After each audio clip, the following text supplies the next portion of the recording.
नमस्कार साथियों, तो कैसे हैं आप सभी। स्वागत है आपका हमारे YouTube चैनल लॉजिकल हब पर। तो साथियों, आज हम पढ़ने जा रहे हैं ट्रांसफ़र ऑफ प्रॉपर्टी एक्ट 1882 का सेक्शन 3 इंटरप्रिटेशन क्लॉज। इससे पहले हम ट्रांसफ़र ऑफ प्रॉपर्टी एक्ट का इंट्रोडक्शन और चैप्टर 1 पढ़ चुके हैं, जिसमें section 1 short title, extent and commencement और सेक्शन 2 रिपील ऑफ एक्ट्स शामिल है। यदि आपने अभी तक वो हमारे वीडियो नहीं देखे हैं तो आप चैनल पर जाकर उन वीडियो को देख सकते हैं, जिससे आपको सहायता मिलेगी। तो इंटरप्रिटेशन क्लॉज हम स्टार्ट करते हैं। Interpretation clause. In this act, unless there is something repugnant in the subject or context. Interpretation clause, और आपको पहले बता दूं, इंटरप्रिटेशन क्लॉज और डेफिनेशन में मुख्यतः अंतर, मेन डिफरेंस यह होता है कि जो इंटरप्रिटेशन क्लॉज होते हैं वो मेन रूप से केवल उस पार्टिकुलर एक्ट के लिए होते हैं, जबकि डेफिनेशन अलग अलग के लिए होती है। मतलब डेफिनेशन हम कहीं भी लगा सकते हैं और इंटरप्रिटेशन क्लॉज के जो उपबंध रहते हैं वो केवल उसी एक्ट में लगते हैं। तो हम पढ़ते हैं आगे। सबसे पहले इसमें इंटरप्रिटेशन क्लॉज में डेफिनेशन दी गई है इमूवेबल प्रॉपर्टी की। इमूवेबल प्रॉपर्टी की इसमें केवल एक्सक्लूडिंग डेफिनेशन दी गई है। आप जानते ही होंगे, नहीं जानते होंगे तो मैं बता दूं, डेफिनेशन 3 प्रकार की होती है: इंक्लूडिंग डेफिनेशन, एक्सक्लूडिंग डेफिनेशन और एक वह डेफिनेशन जिसमें मीनिंग बताई है, मतलब मीन्स बताया जाता है। इंक्लूडिंग को हम पॉजिटिव डेफिनेशन भी कहते हैं, एक्सक्लूड को हम नेगेटिव डेफिनेशन भी कहते हैं। इसमें हमें एक्सक्लूडिंग डेफिनेशन बताई गई है। इसमें बताया गया है immovable property does not include standing timber, growing crops और ग्रास। इसका अर्थ है कि इमूवेबल प्रॉपर्टी मतलब स्थावर संपत्ति में खड़ाकाष्ठ, उगती फसलें तथा घास नहीं आती हैं। इसकी जो मेन डेफिनेशन जो जनरल क्लॉजेज एक्ट 1897 के सेक्शन 3 के 26 में दिया गया है, उसमें इसकी सही से डेफिनेशन दी गई है। इसमें केवल अपने ट्रांसफर ऑफ प्रॉपर्टी एक्ट में केवल एक्सक्लूडिंग डेफिनेशन दी गई है।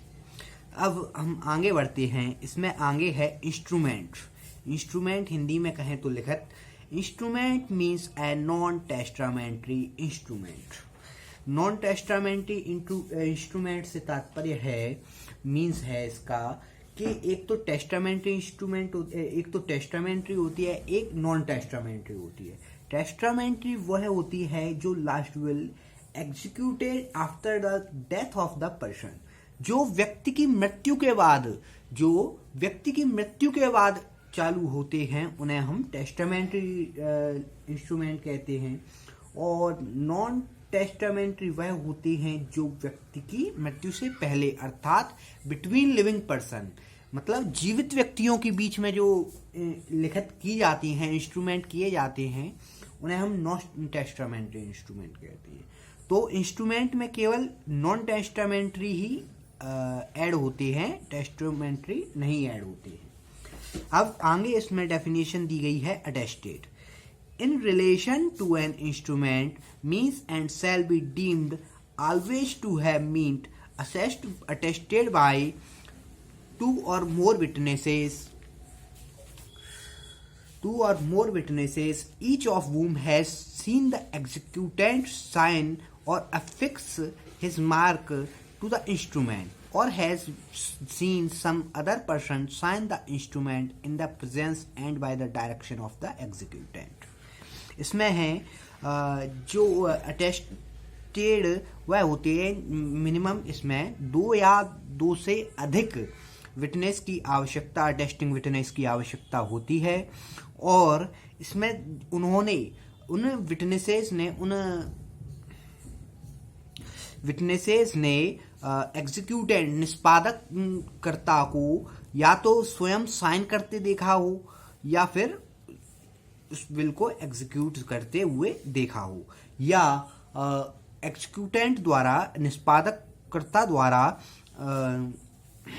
किसी अदर पर्सन को जैसे ऑथोराइज कर देते हैं एजेंट को कि जैसे कोई एग्जीक्यूटेंट साइन करने में या किसी कारण साइन करने में साइन नहीं कर पा रहा है तो वह किसी को निश्चित कर देता है कि आप साइन कीजिए, जिसे हम एजेंट ऑथोराइज एजेंट कहते हैं।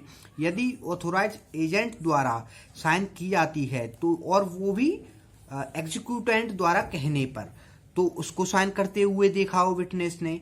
या फिर तीसरा इसमें जो पॉइंट बताया गया है, एग्जीक्यूटेंट ने भलेशक जो विटनेसेस हैं, जो साक्षी हैं, उन्होंने एग्जीक्यूटेंट निष्पादक कर्ता को साइन करते हुए सीधे ना देखा हो, किंतु निष्पादन कर्ता ने, एग्जीक्यूटेंट ने विटनेस साक्षी को यह बताया हो या एक्नॉलेज कराया हो कि हाँ मैंने ही साइन किए हैं, किसी इंस्ट्रूमेंट पर मेरे द्वारा ही साइन किए गए हैं। और यह अंत में यह बताया गया है कि one of such witnesses shall have been present at the same time. Means है इसका कि जो विटनेसेस हैं, दो या दो से अधिक जो विटनेसेस साक्षी होते हैं, उनके एक ही स्थान पर साइन करने की कोई भी आवश्यकता नहीं होती है। मीन्स है इसका कि उनका एक ही स्थान पर होना आवश्यक नहीं है।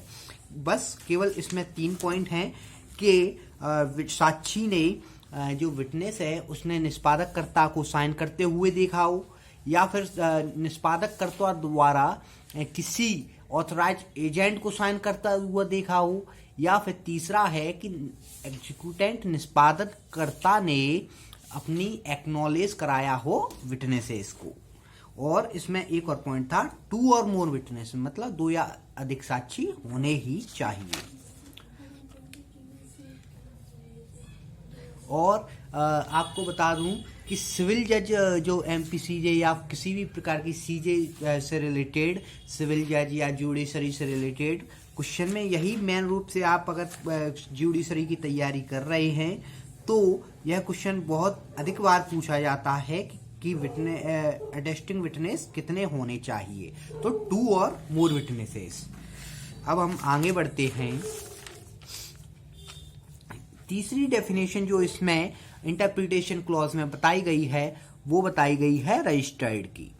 Registered means registered in any part of the territories to which this act extend under the law for the time being in force regulating the registration of documents। इसका अर्थ है, साधारण भाषा में कहें कि जो भी registered documents Indian registration act द्वारा रजिस्टर्ड है, वह रजिस्टर्ड माना जाएगा। मतलब भारतीय रजिस्ट्रेशन एक्ट द्वारा जिन दस्तावेजों का रजिस्ट्रीकरण किया जा चुका है वह रजिस्टर्ड माना जाएगा, और जिन जिन भागों में यह एक्ट लागू होता है उनमें। अब चौथी डेफिनेशन, इसमें 4th डेफिनेशन जो दी गई है वह है attached to the earth. Attached to the earth में 3 पॉइंट हमको दिए गए हैं। नंबर 1 है rooted in the earth as in the case of trees and shrubs. B है इसमें embedded in the earth as in the case of walls और building, और सी है इसमें attached to what is so embedded for the permanent beneficial enjoyment of that to which it is attached. अब हम इसको समझते हैं। Rooted in the earth, rooted in the earth से मतलब है कि जो जमीन से गड़े हुए हैं, जो जमीन से इस प्रकार जुड़े हुए हैं कि उन्हें अलग नहीं किया जा सकता, जैसे पेड़ और झाड़ियां, यह जमीन में अंदर धसे हुए होते हैं। अब एम्बेडेड इन द अर्थ, भूमि में निविष्ट वस्तुएं। भूमि में निविष्ट वस्तुओं से तात्पर्य है, जैसे हम कोई मकान बनाते हैं तो उसमें जो दीवारें और पिलर बनाते हैं वह एम्बेडेड मानी जाती हैं। जो कृत्रिम रूप से की जाती हैं। रूटेड में होता है प्राकृतिक चीजें जो धरती में पहले से ही दसी हुई हैं, और जो एम्बेडेड में वो आते हैं जो कृत्रिम रूप से मानव द्वारा दसाए जाते हैं।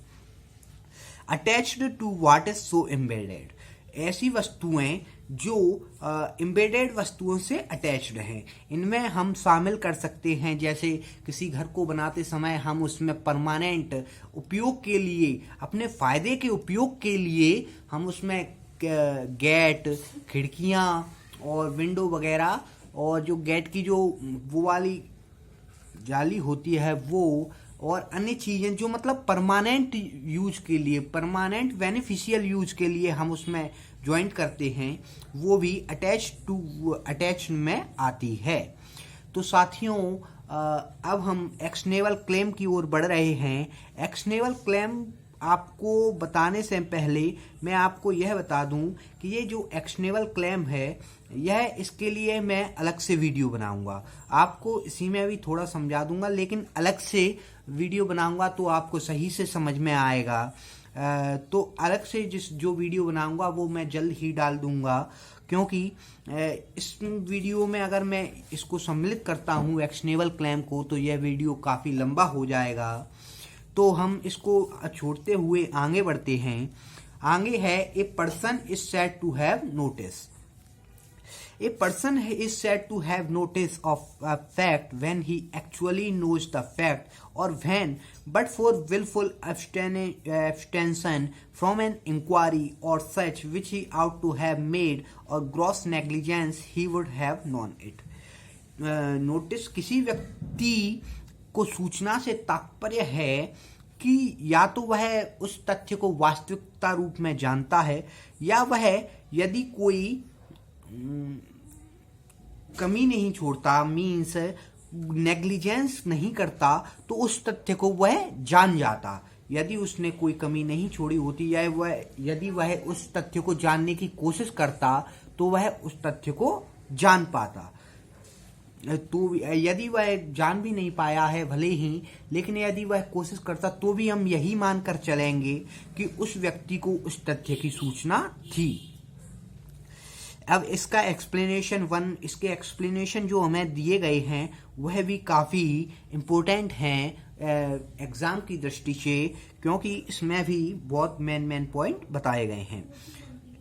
ऑब्जेक्टिव टाइप क्वेश्चन होते हैं जो प्री में हम क्वेश्चन देखते हैं, वह इसमें से काफ़ी बार पूछे गए हैं।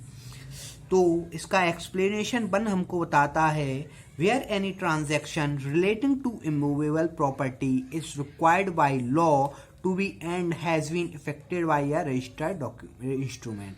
इसको हम पूरा पढ़ने से पहले इसके सार को एक बार सीधे समझ लेते हैं कि यदि किसी व्यक्ति ने किसी भी डॉक्यूमेंट या फिर किसी भी प्रॉपर्टी का रजिस्ट्रेशन कर लिया है, तो यह माना जाएगा कि उसे उस प्रॉपर्टी से संबंधित सभी जानकारी प्राप्त थी, मतलब उन सभी तथ्यों की उसे नोटिस था।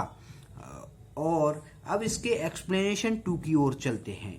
Any person acquiring any immovable property or any share or interest in any such property shall be deemed to have notice of the title if any person who is for the time being in actual possession thereof। यदि कोई व्यक्ति किसी भी स्थावर संपत्ति को, किसी भी इमूवेबल प्रॉपर्टी को एक्वायर कर रहा है, तो यह मानकर चला जाएगा कि उस व्यक्ति को उस संपत्ति के बारे में तो जानकारी थी ही, बल्कि उस संपत्ति पर, उस प्रॉपर्टी पर एक्चुअल पोजीशन, वास्तविक कब्जे की भी समस्त जानकारी थी। अब इसका explanation 3, a person shall be deemed to have had notice of any fact if his agent acquires notice thereof which acting on his behalf in the course of business to which that fact is material।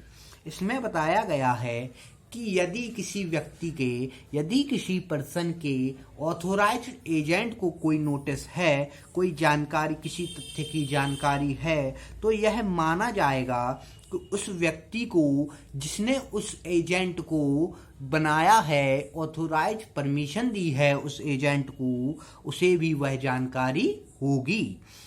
लेकिन इसका एक proviso दिया गया है, provided that if the agent fraudulently conceals the fact, the principal shall not be charged with notice thereof as against any person who was a party to or otherwise cognizant of the fraud।